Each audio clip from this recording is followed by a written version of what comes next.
Oops, sorry about that. Exciting day. I think this is gonna work. A rook at 24 millimeters is printing on the next room. So I go over there.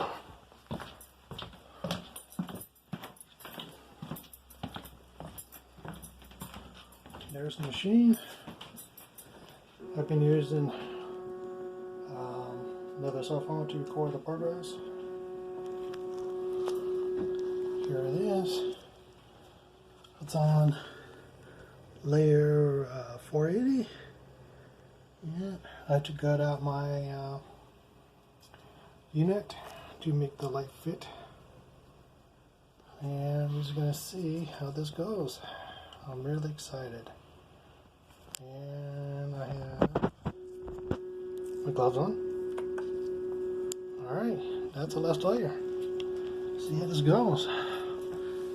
Been watching it since like layer 240, see if anything printed.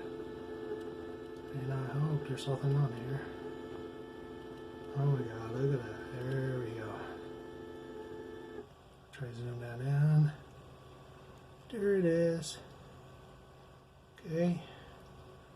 This is a DIY printer, mostly all PLA, running on the field system.